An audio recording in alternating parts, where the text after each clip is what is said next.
Shalom, shalom mes frères et sœurs dans le Seigneur. Pour moi aujourd'hui, voilà, c'est encore une joie de me retrouver parmi vous. Donc c'est votre sœur Victoire Royale. Avant de vous commencer, je vous souhaite à tous un très bon week-end. Il fait beau, je sais qu'il y en a certains qui profitent du soleil, il y en a qui sont sortis. Donc voilà, moi c'est une joie pour moi de faire encore un petit partage rapidement, voilà. Et le Seigneur m'a mis à cœur de nous parler sur la fidélité, mes frères et sœurs. La fidélité, c'est l'un des fruits de l'esprit. Nous allons voir dans la Bible, tu peux prendre ta Bible avec moi, dans Galates 5 à partir du verset 22, il est écrit, mais les fruits de l'esprit, c'est l'amour, la joie, la paix, la patience, la bonté, la bénité, la fidélité, la douceur, la tempérance. Mes frères et sœurs, là où je m'arrête aujourd'hui, c'est sur la fidélité, bien-aimés. Voyez-vous, quelqu'un qui est fidèle, c'est quelqu'un qui est constant, quelqu'un qui ne change pas, quelqu'un qui est stable dans ses engagements. Ça veut dire que quelqu'un qui demeure ferme dans sa foi, mes frères et sœurs. Quand nous engageons dans le Seigneur, on reste ferme, on reste fidèle à notre Dieu. Peu importe ce qui se passe, peu importe les circonstances de notre vie, qu'on soit béni ou pas, le Seigneur nous demande de rester fidèle, de demeurer dans sa fidélité, mes frères et sœurs. Bien-aimé, la plus grande preuve de l'amour, c'est la fidélité. Notre amour envers le Seigneur se manifeste par notre fidélité envers lui. Notre fidélité à respecter ses principes et notre fidélité à rester attaché à lui. Beaucoup de nos frères et sœurs se sont détournés de la voie du Seigneur tout simplement parce qu'ils attendaient quelque chose qu'ils n'ont pas reçu tout de suite. Ils ont commencé à aller vers les dieux étrangers. La fidélité, mes frères et sœurs, ça ne concerne pas que la relation entre mari et femme. Ça concerne beaucoup de domaines dans notre vie, mes frères et sœurs dans le Seigneur. Combien de gens aujourd'hui sont infidèles envers le Seigneur parce qu'ils n'ont pas vu l'accomplissement de quelque chose tout de suite. Ils n'ont pas eu la patience. Ils se détournent vers les féticheurs, vers les marabouts.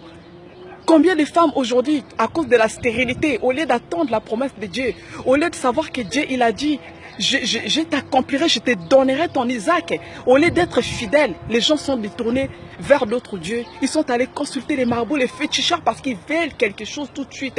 Ils veulent tout de suite voir la solution tout de suite à leurs problèmes, mes frères et sœurs. Le Seigneur nous demande de rester fermes. Quoi qu'il se passe dans nos vies, quoi qu'il pleuve, qu'il neige, nous devons rester fermes. Nous devons tenir ferme dans le Seigneur, mes frères et sœurs. Quand on aime notre Seigneur, on ne va pas l'aimer seulement pour les bénédictions. On ne va pas l'aimer seulement parce qu'il nous bénit, il nous fait du bien. On l'aime dans l'épreuve, on reste constant, on reste fidèle. On ne se détourne pas. C'est ça la fidélité que Dieu nous demande d'avoir, la fidélité. Mes frères et sœurs, Dieu est fidèle envers nous. Il accomplit toujours ses promesses. La Bible dit que Dieu, il est fidèle, il ne change pas. Il a manifesté sa fidélité en envoyant Jésus-Christ sur terre pour racheter toute l'humanité. Il est resté fidèle à son engagement jusqu'au bout. Mes frères et sœurs, je vous exhorte à rester fidèles dans le Seigneur. Ne regarde pas les circonstances qui se dressent sur le couloir de ta destinée. Bien-aimé, quand tu es fidèle vers le Seigneur, tu vas faire des exploits avec lui. Tu verras des grandes choses, même dans les tribulations. Voilà, mes frères et sœurs, un homme comme Job. Un homme qui avait tout perdu, la Bible dit qu'il a tout perdu, tout ce qu'il avait. La maladie l'avait frappé. Mais cet homme, il est resté fidèle. Il ne s'est pas détourné, mes frères et sœurs. Même ses amis sont moqués de lui. Même sa propre femme lui a dit, maudit, même c'est Dieu. Job est resté fidèle, ferme dans sa foi, dans son engagement. Il est resté fidèle. Il a fixé ses regards vers le Seigneur. À la fin, nous voyons que Dieu l'a restitué, il a rétabli. Il avait eu même au-delà de ce qu'il avait fait, de tout ce qu'il avait perdu. Il a été béni abondamment. Il a eu même le double de tout ce qu'il avait perdu, mes frères et sœurs. Quand nous restons fidèles, même s'il y a des situations difficiles qui arrivent dans notre vie, mes frères et sœurs, grâce à notre fidélité, le Seigneur va nous restituer tout ce que nous avons perdu. Il va nous bénir. Parlons aussi des relations hommes et femmes, mes frères et sœurs. Quand tu aimes quelqu'un, tu restes fidèle à cette personne-là. Peu importe la maladie qui frappe, tu ne vas pas aller tromper ta femme, mes frères et sœurs. Tu ne peux pas aller tromper ta femme parce que ta femme elle est malade. Non. Dans ton engagement, il y a la fidélité. Voilà, même quand les gens ils se marient. Ils disent toujours, je te jure, fidélité. La fidélité, c'est dans l'épreuve, dans la maladie, dans le chômage. Tu restes fidèle à ta femme. Tu ne peux pas aller tromper ta femme. Quelqu'un qui connaît le Seigneur, qui aime le Seigneur, il ne peut pas vivre dans l'infidélité, mes frères et sœurs. L'infidélité, c'est très grave. Quand tu es infidèle, Dieu détourne son regard de toi. Quand tu es infidèle, tu ne peux pas être agréable à Dieu. Quand tu es infidèle, mes frères et sœurs, ça porte beaucoup de conséquences dans nos vies. Un homme qui trompe sa femme, mes frères et sœurs, c'est très grave. Dieu n'est pas agréable à toi. À cause de l'infidélité, tu vas ramasser des choses, tu vas ramasser des esprits, tu vas bloquer ta destinée, tu vas détruire ton foyer. Quand on voit même dans la parole de Dieu, l'une des causes où Dieu permet même les divorces, il dit c'est quand il y a l'infidélité, l'homme ou la femme a droit de divorcer. Mais heureusement qu'il y a les pardons qui existent. Il y a des gens qui sont très radicaux dans cela.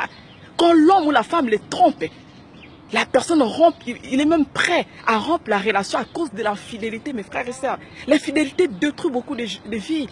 L'infidélité, c'est très grave. Surtout même vis-à-vis du Seigneur. Les enfants d'Israël, ils ont été frappés parce qu'ils ont été infidèles envers Dieu. Ils sont détournés, ils ont fait les vaudours. Ils sont détournés vers d'autres dieux étrangers. Dieu les avait frappés durement. Quand tu es infidèle, mes frères et sœurs, Dieu va te frapper. C'est la vérité ce que je vous dis. Et toi, Marie, quand tu es infidèle à ta femme, Dieu va te frapper. Tu vas détruire ton foyer. Tu peux attraper même le VIH à cause de la fidélité. Mes frères et sœurs, tu vas détruire ton foyer. Tu ne sais pas ce que tu fais rentrer dans ta maison à cause de l'infidélité. Tu ne sais pas ce que ça va engendrer, mes frères et sœurs. Quand nous regardons dans la Bible, le roi David, il a payé des pots cassés à cause de l'infidélité. Toute sa génération a payé les pots cassés à cause de l'infidélité, mes frères et sœurs. Nous subissons beaucoup de choses graves. Toi, tu as juré fidélité à ta femme. Comment est-ce possible que tu vas la tromper? Même s'il y a des problèmes, tu retournes ton regard vers le Seigneur est capable de restaurer. Même si la femme s'est dégradée.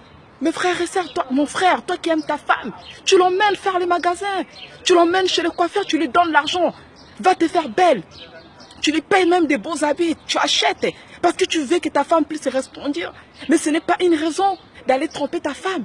Ce n'est pas une raison de commettre l'infidélité. Parce que tu vois qu'elle s'est dégradée. À cause de la maternité, des fois, il y a des femmes. Elles sont gâchées. Excusez-moi du terme, il y en a même qui ont même les seins qui tombent. Tu vois que la femme, elle a fané. Mais c'est à toi, l'homme, de la regarder toujours comme tu l'as regardée au premier jour. Tu restes fidèle à ta femme. Hein?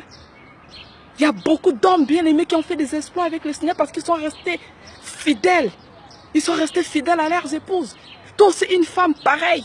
Si tu commets l'infidélité, l'adultère, c'est très grave. Encore, c'est une abomination, une femme qui est infidèle, qui trompe son mari. C'est très très grave, mes frères et sœurs. C'est la honte de la famille, c'est l'abomination. Il n'est pas permis à une femme de commettre l'infidélité envers son homme. Même si l'homme t'a trompé, mais tu restes fidèle, tu restes accroché à ton Dieu. Dieu lui-même, il va te justifier. Dieu te fera justice, mes frères et sœurs. Je connais les témoignages d'une femme. Cette femme-là, mes frères et sœurs, son homme, il était infidèle. Et son homme a été contracté le VIH. Et toutes les maîtresses avec qui il sortait, ils ont été contaminés. Mais la femme, elle a été épargnée parce qu'elle est restée fidèle. Elle n'est pas partie tromper son mari, elle est restée fidèle envers son Dieu, envers les maris. Et voilà pourquoi son mari lui-même, il a payé les conséquences de son infidélité. Mes frères et sœurs, je nous exhorte à être fidèles, peu importe ce qui se passe. Soyons fidèles envers notre Seigneur, c'est de ça que Dieu attend de nous. Mes frères et sœurs, dans chaque domaine dans nos vies, nous devons être fidèles. Soyons fidèles dans nos engagements, dans nos activités. Tout ce que nous voulons entreprendre, il faut être fidèle, il faut être constant. Ne soyons pas des gens instables qui vacillent de gauche à droite. En cas de vent, en cas de tempête, on devient infidèle. Le monde d'aujourd'hui est rempli d'infidèles, mes frères et sœurs, dans tous les domaines.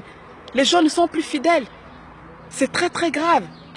Vraiment, reprenons notre position, mes frères et sœurs. Vraiment, soyons fidèles envers notre Dieu. Soyons fidèles envers nos maris, envers nos épouses.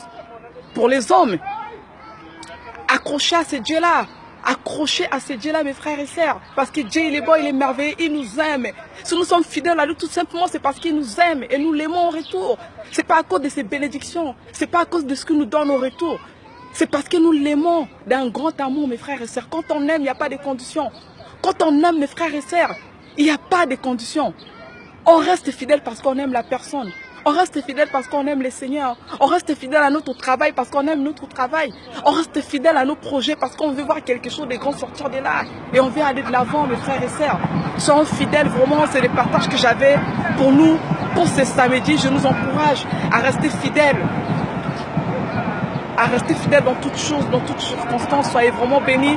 C'était juste un petit partage de quelques minutes et c'est vraiment l'un des fruits de l'esprit. Vraiment, demande cela au Seigneur si tu n'arrives pas. Demande au Seigneur, demande la force au Seigneur. Seigneur, je vais être fidèle. Donne-moi la force, Seigneur. Le Saint-Esprit est là pour t'aider. Il est capable de te changer. Le Saint-Esprit il est capable de te transformer. Si tu as été infidèle quelque part, reviens vers ton Dieu. Si tu as trompé ta femme, reviens vers ta femme. Demande pardon. Et Dieu est capable de reconstruire, il est capable de restaurer là où il y avait l'infidélité. Il est capable de sortir quelque chose de grand. La Bible dit là où les péchés avaient abondé, la grâce a surabondé. La grâce est là. Réponds-toi, souviens-toi d'où tu es tombé. Relève-toi mon frère, relève-toi ma soeur. La parole de Dieu est là, Dieu veut que ton bien.